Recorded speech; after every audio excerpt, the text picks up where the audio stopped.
At my husband's funeral, I heard my daughter-in-law say, "Speed up the inheritance. I'm putting the old lady in a nursing home." She had no idea my husband had added a clause about her in the will before he passed. I'm glad to have you here. Follow my story until the end and comment the city you're watching from, so I can see how far my story has reached. I never thought that at 70 years old, I would find myself shrinking into the shadows to avoid my own family. The day I buried William, my husband of 45 years, was the day I discovered how little I was valued by those who should have cherished me most. The funeral service had been beautiful, if such a word can be applied to something so somber. St. Mary's Church was filled with friends, colleagues, and family members. William had been deeply respected in our community, a kind, thoughtful man who'd spent his career as a high school principal. He'd touched many lives. I had held myself together throughout the ceremony, accepting condolences with quiet dignity, my hand clutched tightly by our son Robert. He'd been attentive all day, making sure I ate something, guiding me gently through the crowd. His wife Diana had been there too, of course, elegant in black, her expression appropriately solemn. After 2 hours of handshakes and embraces, the weight of grief pressed down on me until I could barely breathe. I needed a moment. Alone. The funeral home had a small side room, a place for families to gather privately. It was empty now, everyone having moved to the reception area. I slipped away, telling no one, desperate for just 5 minutes of silence. I sank into an armchair, in the corner, closed my eyes, and finally allowed the tears to flow freely. William was gone. My partner, my confidant, my anchor. 45 years together, and now I was alone. I don't know how long I sat there before I heard the door open. Quickly, I wiped my eyes, not wanting to be caught in such a vulnerable state. But the newcomers didn't notice me in my corner, partially hidden by a large flower arrangement. "I told you we should have brought this up before he died." Diana's voice, stripped of the sympathetic tone she'd maintained all day. "It wasn't the right time," Robert replied, sounding tired. He was suffering enough. I froze, not meaning to eavesdrop, but suddenly unable to announce my presence. "Well, now we have to deal with her," Diana continued, her voice sharp with irritation. "You need to talk to the lawyer first thing Monday. We need to know exactly what we're getting and how. Quickly!" "Diana, please.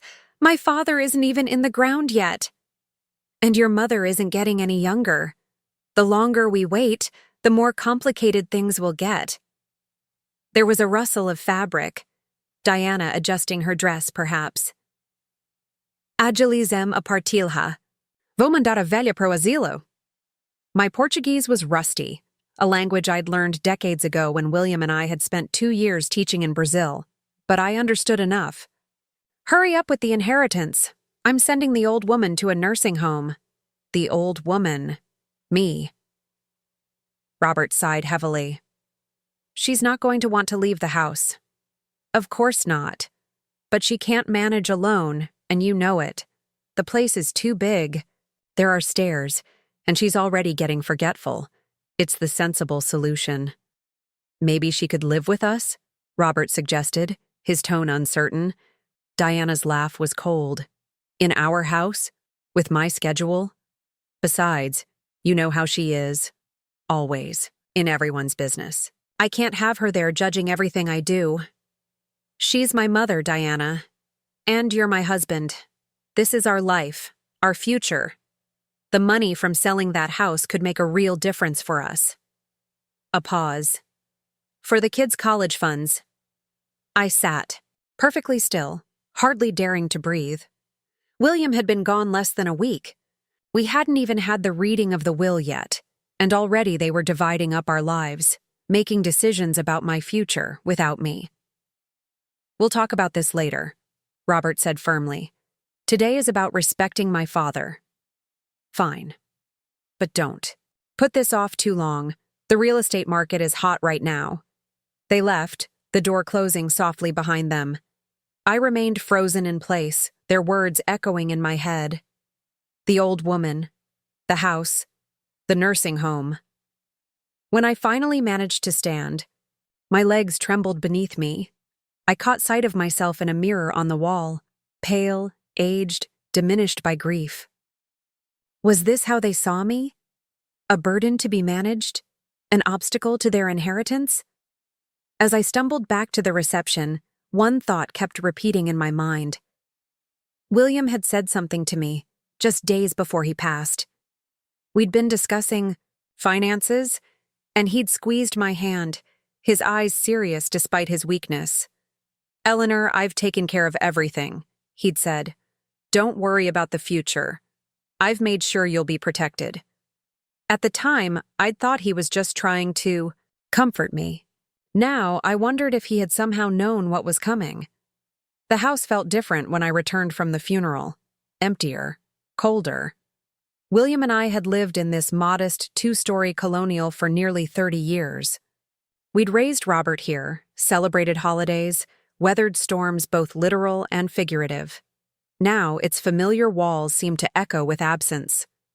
I wandered from room to room that evening, touching William's things, the reading glasses he'd left. On his nightstand, the cardigan still hanging on the hook by the door, the half-finished crossword puzzle on the coffee table. Small pieces of a life suddenly interrupted. I couldn't bring myself to move any of them. Sleep didn't come easily that night. Diana's words kept replaying in my mind like a cruel taunt. Mandar avelia pro asilo. Send the old woman to a nursing home. I'd spent my entire adult life as a kindergarten teacher, nurturing other people's children. I'd raised my own son with all the love and patience I could muster. Was this all it had amounted to? Being discarded when I was no longer useful? The following morning brought a cheerful knock at my door. Diana stood on my porch, a bright smile plastered on her face, holding a casserole dish. "Eleanor, I brought you some chicken pot pie. I know how hard it can be to cook for just one person." I forced a smile and invited her in, wondering if she had any idea I'd overheard her plans. Had she always been this transparent, or was I only seeing it now? "Thank you, Diana. That's very thoughtful." She swept into my kitchen, setting down the dish and immediately opening cabinets as if she owned the place. "Let me help you organize a bit. This kitchen is just so." She paused, searching for a diplomatic word. Cluttered. I watched as she began rearranging my spice rack without permission.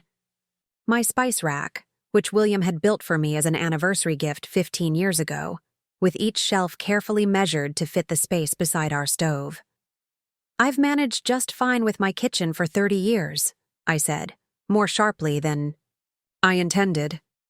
Diana turned, surprise flickering across her face before her sympathetic mask slid back into place. "Of course you have. I just thought I'd help make things easier now that—" She trailed off, gesturing vaguely at the empty chair where William used to sit. "Now that I'm alone and apparently incapable?" The words slipped out before I could stop. "Them." Her eyes widened slightly. "Eleanor, no one thinks you're incapable. We're just concerned about you managing this big house all by yourself. It's not that big, 2 bedrooms and a study. And stairs," she pointed out, as if they were a deadly hazard. "And that old water heater that's always giving trouble, and the yard work." I sipped my tea, saying nothing. William and I had discussed downsizing years ago and decided against it. We loved our home, our neighborhood, the garden we'd cultivated together. The water heater worked perfectly fine with regular maintenance, and I had a service for the heavier yard work. "Robert and I have been talking," Diana continued, her voice gentle but firm. "We think it might be time to consider some options that would be more manageable for you." "Options?" "Senior living communities. There's a lovely one just 20 minutes from our house. Private apartments but with staff available, meals provided, activities." She was already pulling brochures from her purse. Had she brought them to the funeral too? "I'm not ready to leave my home, Diana." I kept my voice steady, though my hands wanted to tremble. "No one's saying right this minute," she backpedaled. "But it's good to start thinking about it. Planning ahead. Planning ahead. The funeral was barely over. I found something interesting yesterday, I said, changing the subject. Going through William's desk calendar. He had several appointments with Mr. Goldstein in the weeks before he passed. Mr. Goldstein was our lawyer, had been for decades. Diana's smile faltered for just a moment. Oh? Yes. I wonder what they were discussing. Probably just updating his will. Standard procedure when someone is. She waved her hand again, unwilling to say dying. Probably, I agreed mildly. When is the reading scheduled? Robert's been handling that. I think it's next week. She stood abruptly. I should get going. I have a charity luncheon at noon. After she left, I sat at my kitchen table for a long time, staring at the brochures she'd left behind. Smiling seniors playing golf, eating in elegant dining rooms, attending art classes. None of it looked terrible exactly, but it wasn't my home. I thought again of William's words. I've taken care of everything. Had he suspected what might happen? After he was gone, had he known his son and daughter-in-law better than I did? That afternoon, I called William's doctor, Dr. Patterson, who had been both his physician and our friend for many years. Eleanor, how are you holding up? His voice was warm with genuine concern. I said. Actually, I'm calling about something specific. Those last few weeks, did William ever talk to you about me? About his concerns for what would happen after? There was a pause. He did, yes. What did he say? He asked me to keep an eye on you, Dr. Patterson said carefully, and to be available if you needed a medical opinion about anything. A medical opinion? About what? Another pause. About your capacity to live independently. He was concerned that there might be pressure for you to leave your home before it was medically necessary. My throat tightened. I see. Eleanor, are you experiencing such pressure? It's been suggested that I might be better off in a senior living community. Already? His tone sharpened. That seems premature. You're in excellent health for a woman of 70. Your last physical showed no cognitive concerns. Your mobility is good. There's no medical reason you can't continue living independently. Relief washed over me. Would you be willing to put that in writing? Absolutely. William asked me to prepare such a letter, actually. I have it ready. He thought you might need it. My William. Even in his final days, he'd been thinking ahead, anticipating the challenges I might face. Tears pricked at my eyes, but for the first time since his death, they weren't entirely sorrowful. There was gratitude there, too, and something else. Resolve. I wasn't going to be pushed aside so easily. The next morning, I noticed Diana's car pulling into my driveway again. This time, she wasn't alone. Robert was with her, and they both wore expressions of determined cheerfulness that immediately put me on guard. The battle for my home, my independence, my dignity, had begun. I didn't sleep well that night. My mind racing with worries about what Diana and Robert might be planning. By morning, I'd made a decision.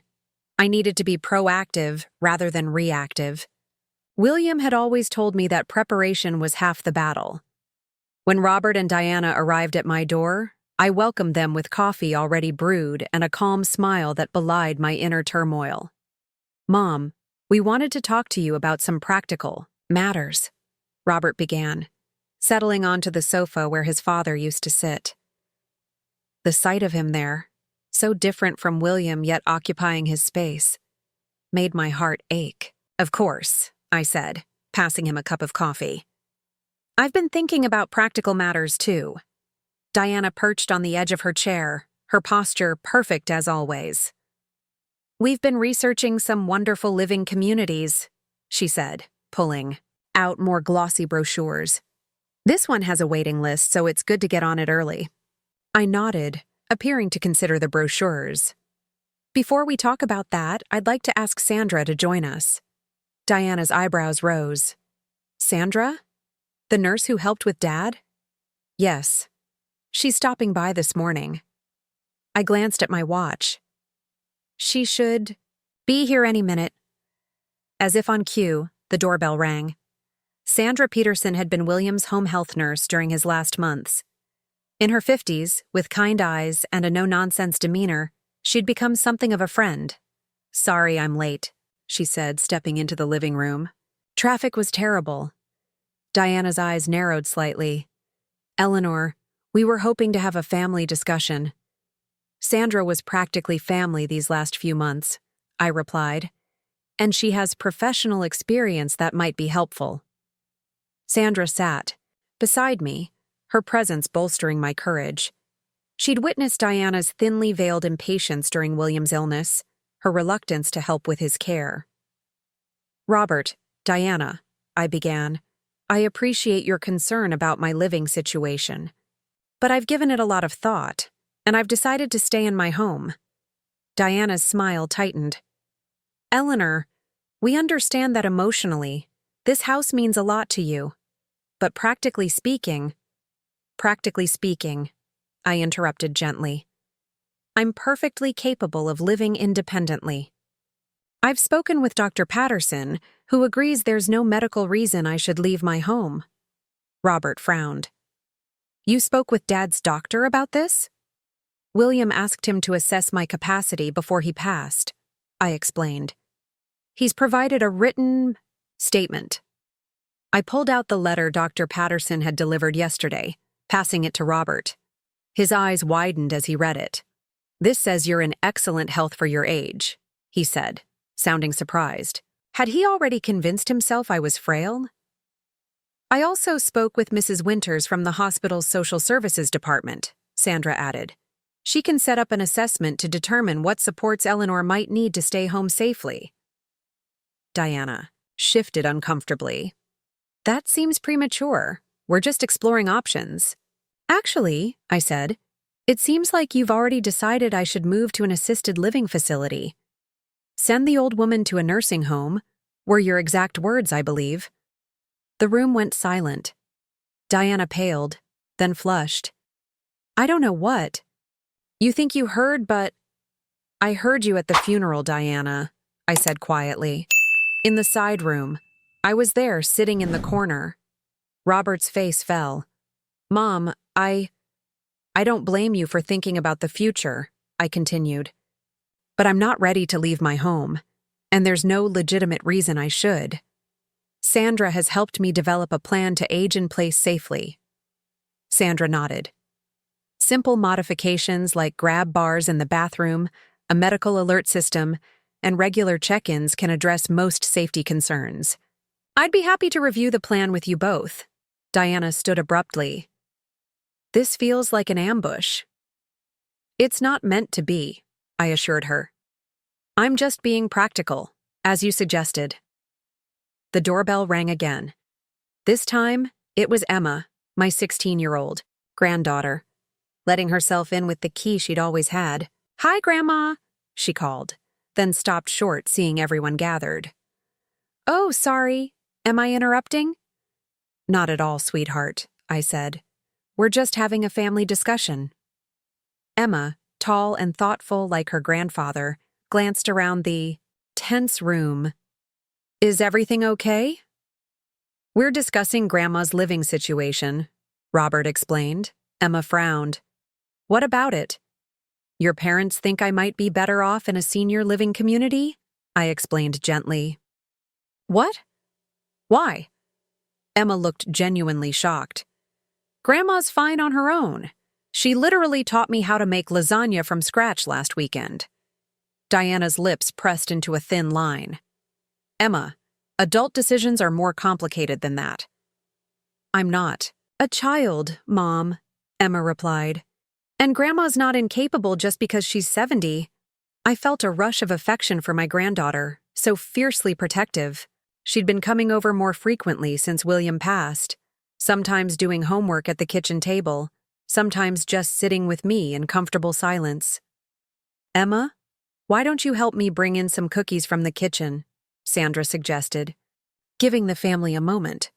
When they left, Robert sighed heavily. "Mom, I just want what's best for you." "I know you do," I said, reaching for his hand. "But what's best for me right now is staying in my home with appropriate supports. William and I discussed this before he passed. This was our decision." Robert looked torn, glancing between me and Diana. "The reading of the will is tomorrow," I reminded him. "Let's wait and see what William wanted before making any major decisions about the house or my living situation." Diana stood, smoothing her skirt. "We should go. I have a hair appointment." After they left, Sandra stayed for another cup of coffee. "That went about as well as could be expected," she observed. "Thank you for coming," I said. "It helped having you here." Emma returned from seeing her parents out.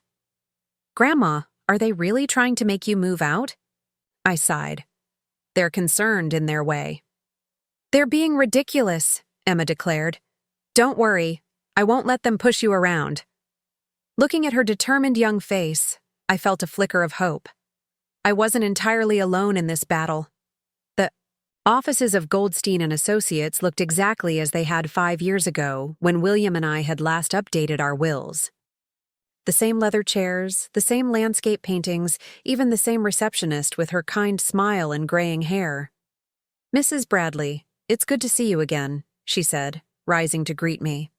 "Though I wish it were under different circumstances." "Thank you, Martha," I replied, clutching my handbag a little tighter than necessary. "Is everyone here already?" "Mr. and Mrs. Bradley just arrived. Mr. Goldstein will be with you shortly." I nodded and settled into one of the waiting room chairs, my heart pounding unnaturally fast. I'd barely slept last night, wondering what William had arranged in his final meetings with the lawyer. Robert and Diana sat across from me, Robert flipping through a magazine without really seeing it, Diana checking her watch every few minutes. "How long is this going to take?" she whispered to Robert. "I have that charity board meeting at 2. Robert shushed her, glancing apologetically in my direction. Mr. Goldstein appeared in the doorway, dignified in his gray suit, his silver hair neatly combed. "Mrs. Bradley, Robert, Diana, please come in." We followed him into his office, taking seats around a polished conference table. Mr. Goldstein settled at the head, a thick folder open before him. "Before we begin," he said, "I want to express my condolences, Eleanor. William was a good man and a dear friend." "Thank you," I murmured. "Now, to business." He adjusted his glasses. "William's will is fairly straightforward. Eleanor, as his surviving spouse, you inherit the house outright and all its contents. The joint bank accounts, of course, were already in both your names. There's the life insurance policy, which names you as beneficiary."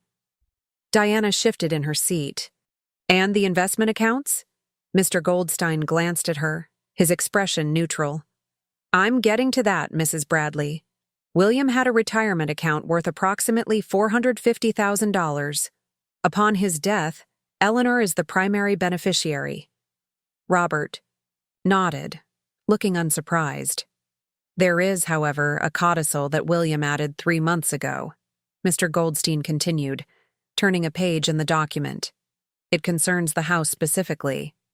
I felt a flutter of anticipation. This must be what William had been planning. The house at 1142 Maple Street is bequeathed to Eleanor Bradley with lifetime right of residence. Upon her death, or should she voluntarily choose to sell the property, it will pass to Robert Bradley. Diana leaned forward slightly, her interest piqued. "However," Mr. Goldstein emphasized the word, "there is a condition.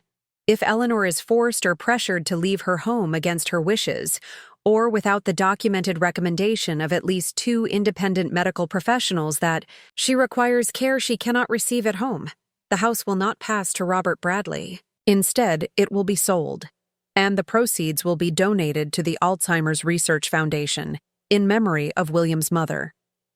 The room went silent. I stared at Mr. Goldstein, hardly daring to believe what I'd just heard. William had created a legal safeguard to protect me from exactly what Diana had been planning. Robert's face registered shock, then confusion. I don't understand. Why would Dad think Mom would be forced to leave her home? Mr. Goldstein's expression remained carefully neutral. I cannot speak to his motivations, only to the legal provisions he established. Diana's face had drained of color. She gripped the armrests of her chair, knuckles white. This is ridiculous, she said, her voice tight. No one is forcing Eleanor to do anything. I'm simply conveying the terms of the will, Mr. Goldstein replied calmly. There are additional provisions. William established a trust to pay for home maintenance, property taxes, and in-home care services should Eleanor require them in the future. He thought of everything, I whispered, a wave of gratitude washing over me. There's more, Mr. Goldstein continued. William left a personal letter for each of you. He handed me an envelope with my name written in William's familiar handwriting, then passed one to Robert. There's nothing for me? Diana asked, unable to hide her indignation. I'm afraid not, Mrs. Bradley. Robert stared at his envelope, making no move to open it. I slipped mine into my purse, wanting to read William's words in private. Are there any questions about the will itself? Mr. Goldstein asked. Robert cleared his throat. Can the condition about the house be contested? Diana shot him a warning look. Mr. Goldstein folded his hands. You can contest any will, Robert. But I must tell you that William was of sound mind when he made these amendments. He underwent a cognitive assessment specifically to prevent any such challenge. Additionally, we videotaped the signing session, which is standard practice in our firm when significant changes are made. I see, Robert said quietly. If there are no further questions, I'll have Martha provide you with copies of all the documents. Outside the lawyer's office, Diana didn't even try to hide her anger. This is absurd, she hissed to Robert. Your father specifically targeted me with that clause. Diana, not now, Robert muttered, glancing at me. I need to get home, I said, not wanting to prolong this uncomfortable moment. Emma is coming over after school to help me sort through some of William's clothes for donation. I'll drive you, Robert offered. That's all right. I drove myself. I'd been driving for 50 years without incident, though Diana had recently begun suggesting it might be time to reconsider my driving privileges. Mom, we need to talk about this, Robert said, his expression troubled. Yes, we do, I agreed. But not today. Today I need to process what we've learned. As I drove home, my hands steady on the wheel despite my emotional turmoil, I thought about the envelope in my purse. What final words had William left for me?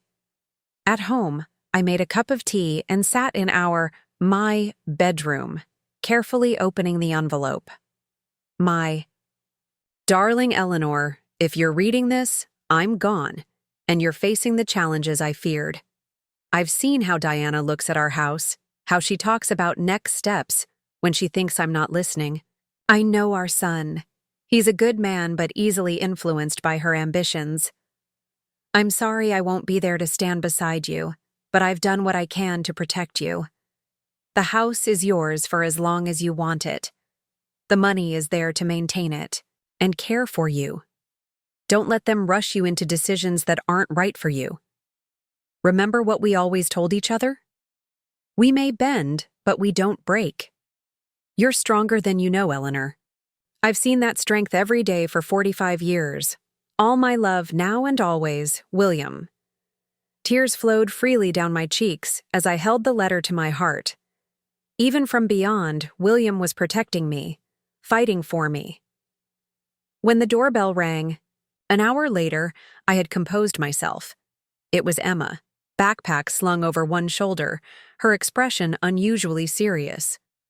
Grandma, we need to talk, she said, stepping inside. Mom and Dad are fighting about the will. Dad let something slip about, A nursing home. What's really going on? I ushered Emma into the kitchen, my mind racing. How much should I tell my 16-year-old granddaughter about the tension between her parents and me? She was perceptive. Too perceptive sometimes. But she was still young. Would you like some lemonade? I asked, buying myself time. Grandma, Emma said, dropping her backpack on a chair. Please don't treat me like a kid. Something's wrong, and I want to know what. I sighed, pouring us both glasses of lemonade. Your mother thinks I should move to an assisted living facility.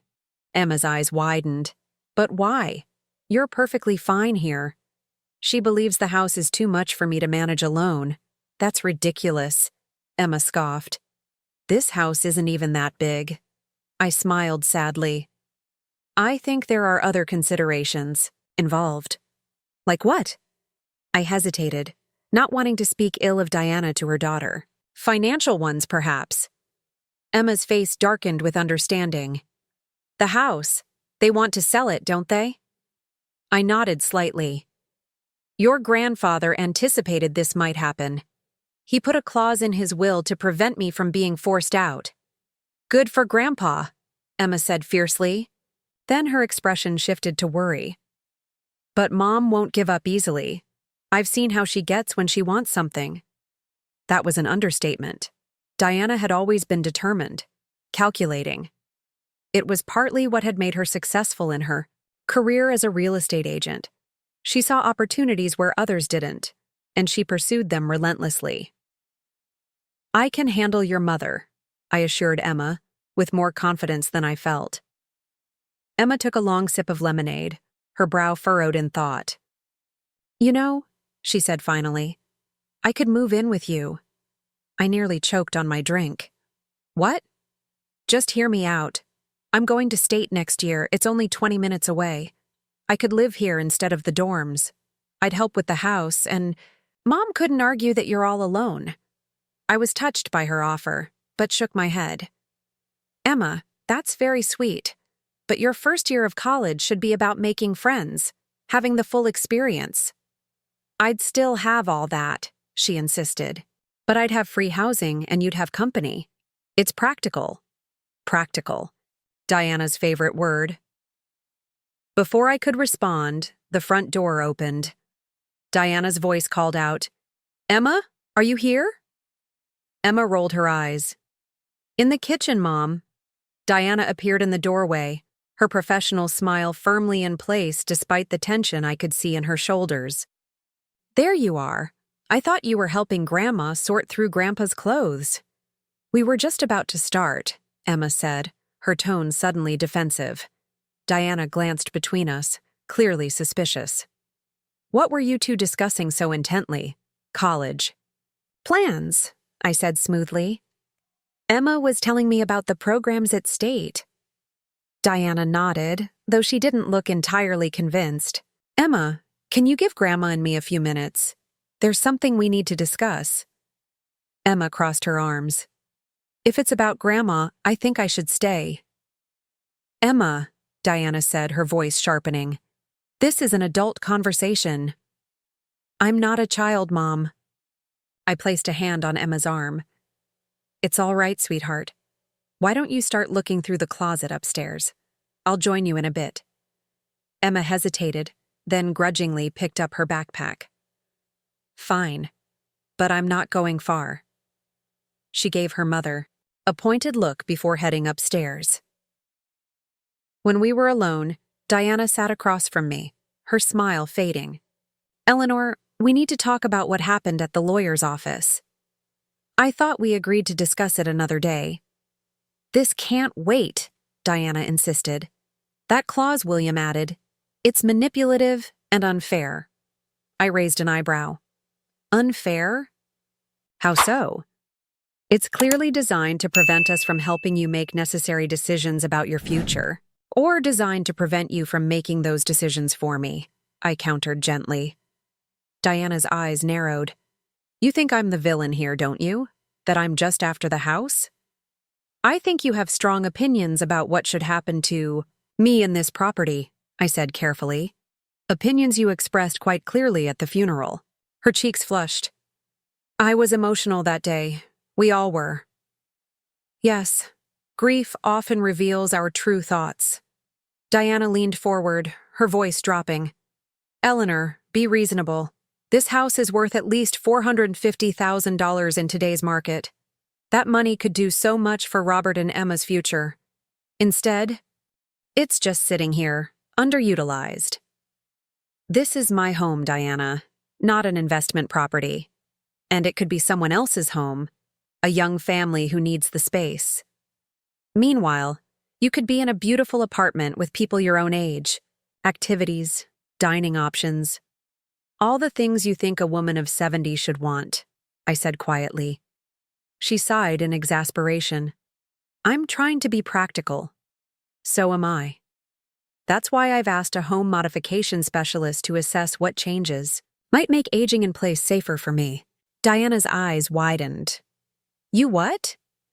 Sandra referred me to someone. They're coming next week. Grab bars in the bathroom, better lighting, perhaps a first-floor laundry conversion.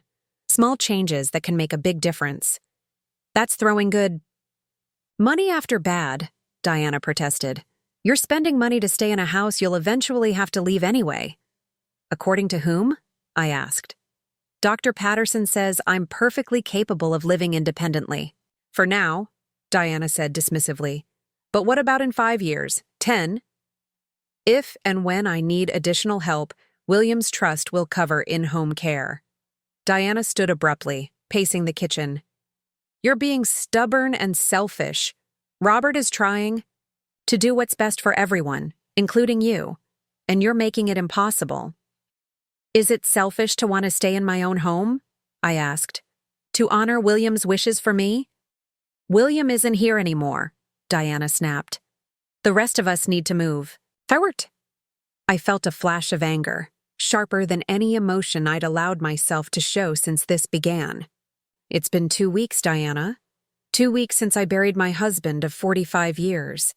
And you're already talking about moving forward with selling the home we built together? She had the grace to look momentarily abashed. I didn't mean… Yes, you did, I said, rising to my feet. You've made your priorities very clear. Now let me make mine clear. I am staying in this house. I am mentally and physically capable of doing so. And any attempts to suggest otherwise will only damage your relationship with me, and potentially with Emma, who isn't nearly as oblivious as you seem to think. Diana stared at me, clearly not used to such direct confrontation from her mother-in-law. For a moment, I glimpsed uncertainty in her eyes. Then the front door opened again, and Robert called out, Hello? Mom? Diana? Diana stepped back, composing herself just as Robert appeared in the kitchen doorway. One look at our faces told him he'd walked into the middle of something. What's going on? He asked warily.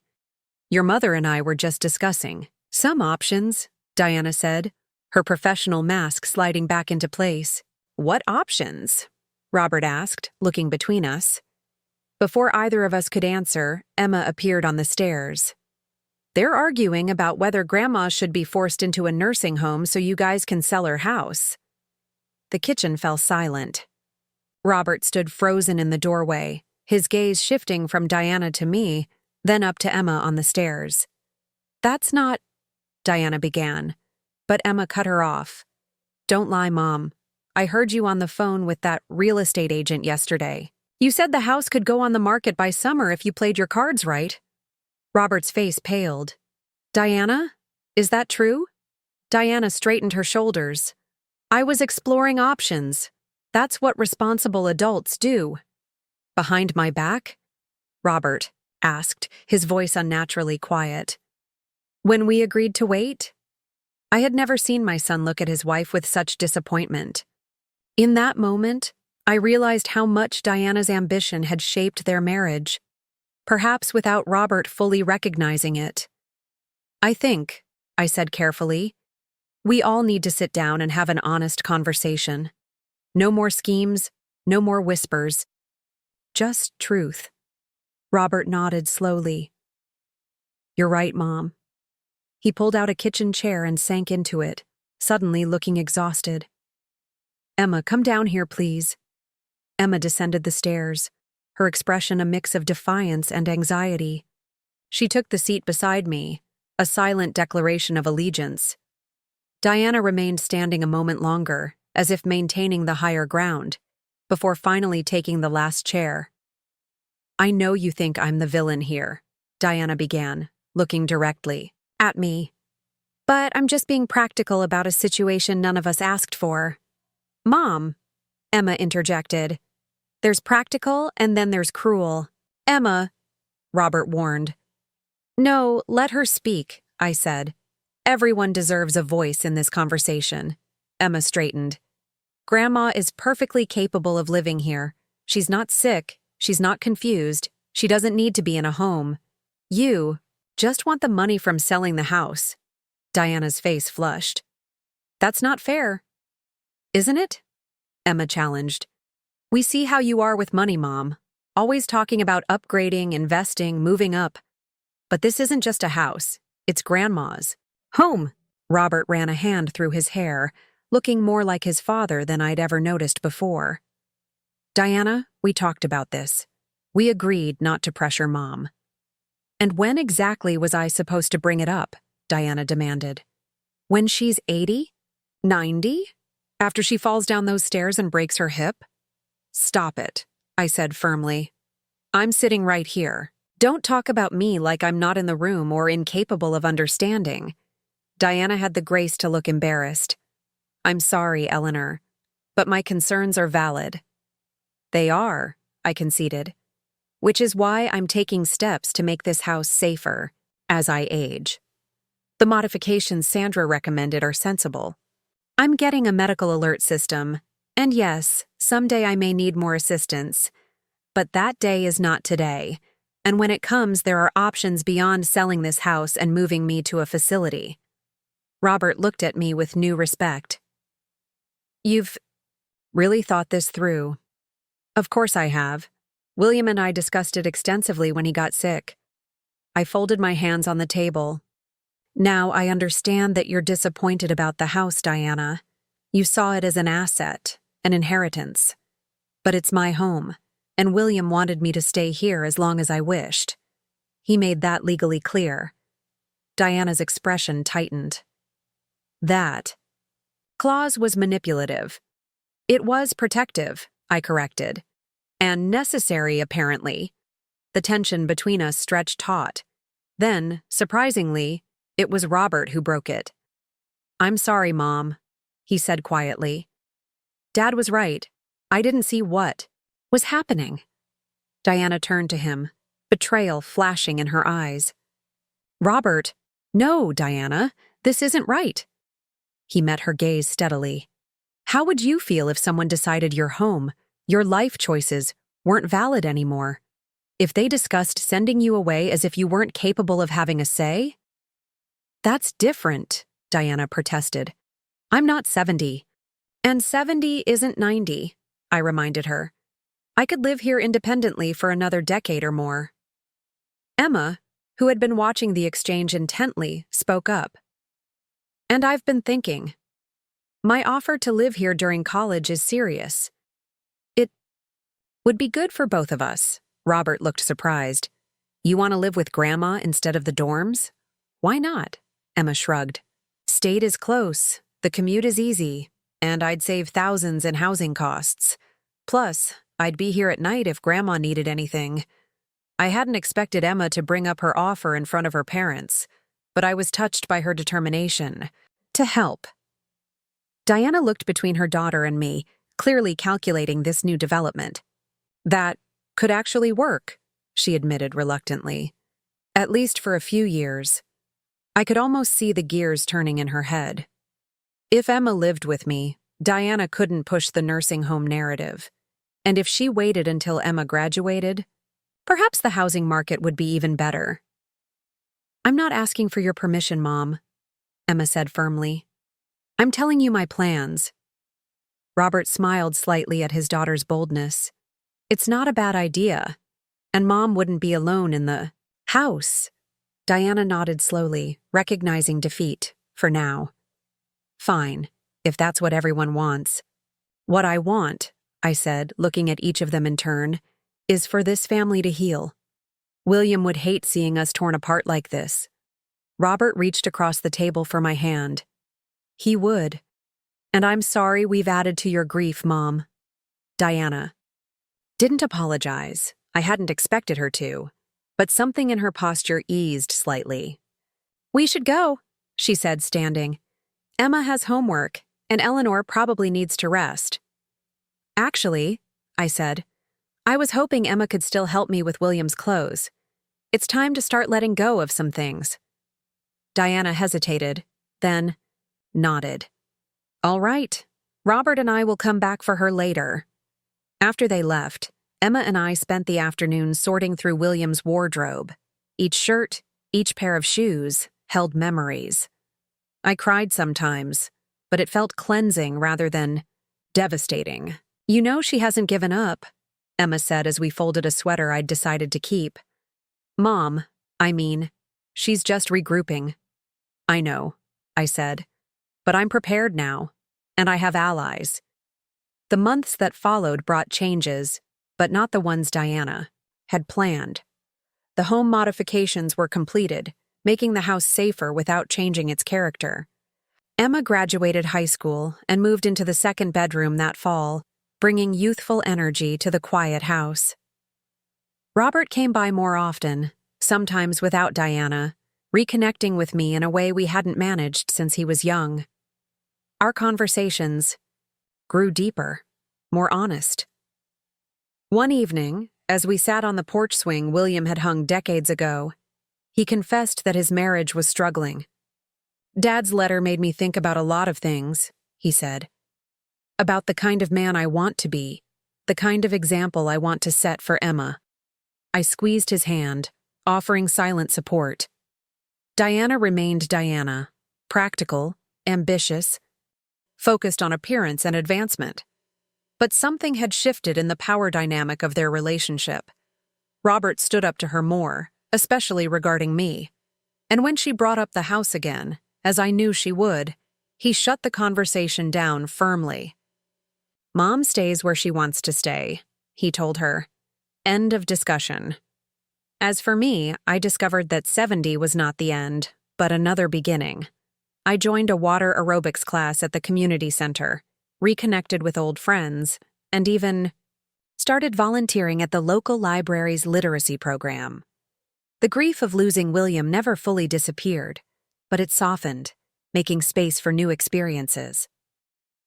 On the anniversary of William's death, I visited his grave alone, placing fresh flowers against the headstone. You were right, I whispered. I didn't break. I bent, but I didn't break. Walking back to my car, still driving despite Diana's concerns, I felt a sense of peace wash over me. William had given me one final gift, the space and time to discover my own strength to remember who I was beyond being someone's wife, someone's mother. I was Eleanor Bradley, 71 years old, still living in my own home, still making my own choices, still finding joy in each day. That night, Emma and I had dinner on the patio, watching fireflies blink in the gathering twilight. Her first year of college had been full of new friends and challenges, but she seemed content with our arrangement. Do you ever regret turning down the dorms? I asked her. She shook her head. Never. This was right for both of us. She smiled mischievously. Plus, it drives Mom crazy, which is a bonus. I laughed, a full, rich sound that filled the evening. Air. William would have loved hearing it. The battle wasn't over, of course. Diana would try again someday. But I was no longer afraid. I had found my voice, my strength, my dignity. And I wasn't letting go.